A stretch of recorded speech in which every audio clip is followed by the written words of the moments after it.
Birthday গাৰ্লৰ cake আহি গ'ল এতিয়া হ'ব কেক কাটিং তাৰ পিছত হ'ব এভৰিৱান সকলোকে পুনৰবাৰ মোৰ চেনেললৈ স্বাগতম জনাইছো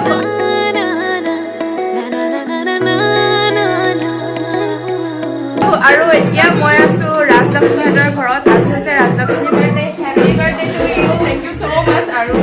ইমান মানে দিনৰ মূৰত লগ পাইছো আহিছে আজি বহুত ভাল লাগিছে বহুত ধন্যবাদ আজি তাই বাৰ্থডে কাৰণে চান্স পালো আৰু কোনোবা কোনোবা আছে দেখাইছো নমস্কাৰ এয়া আমাৰ বিহুৰ একদম মেইন মানুহ শিখা নমস্কাৰ অ বাৰ্বি বাৰ্বি আকৌ লাষ্ট কৰা দিছে আজি মানে গোটেই বিহুবিলাক এক লগ হৈ গৈছো মানে চব নহয় আৰু কেইজনীমান আজি ভাবিছো মানে অকমান বেলেগকে বাৰ্থডেটো চেলিব্ৰেট কৰো বুলি আপোনালোকক দেখাম চাই থাকিব আপোনালোকে বলক তেন্তে আজিৰ ব্লগটো এনেকৈ ষ্টাৰ্ট কৰো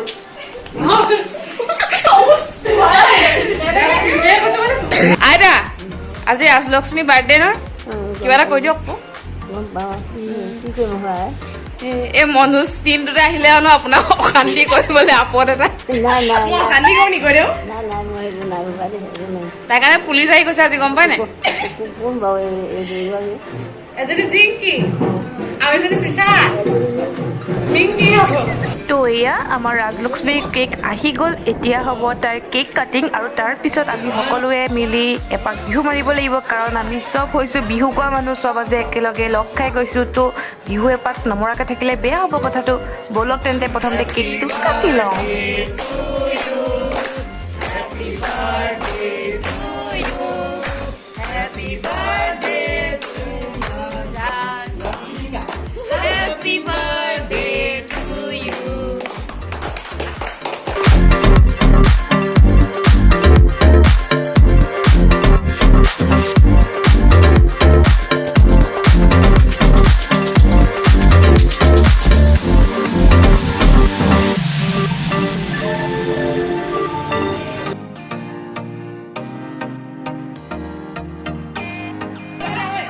তো এয়া আমাৰ মেইন মানুহ ভাস্কৰ দা অমৰ দাহঁত পাই গ'লে তো আমি একেলগে চবে বিহুকে মাৰো নে কি কয় ব'লক তেন্তে আজি আমি কি বিহু মাৰো আপোনালোককো দেখাওঁ ব'লক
আমি আজি বাৰ্থডেটো এনেকৈ চেলিব্ৰেট কৰিলো ৰাজহঁতৰ ঘৰত। কেনেকুৱা লাগিলে নাজানো, মজা লাগিলে ৰাজক মই সুধো কেনেকুৱা লাগিলে বাৰ্থডে? বহুত বেছিয়ে ভাল লাগিলে। মুখত ফুটাই নাই ইমান ভাল লাগিছে মানে বহুত দিন মত বিহু বহুত ভাল লাগিলে আৰু মাৰ্কেটে ব্লগটো এটা ঘৰতে ষ্টাৰ্ট কৰিলো অকমানি ব্লগ। সকলোৱে চাব, লাইক কমেণ্ট শ্বেয়াৰ কৰিব, লগতে মোৰ চেনেলটো ছাবস্ক্ৰাইব কৰি দিব। Okay, bye bye.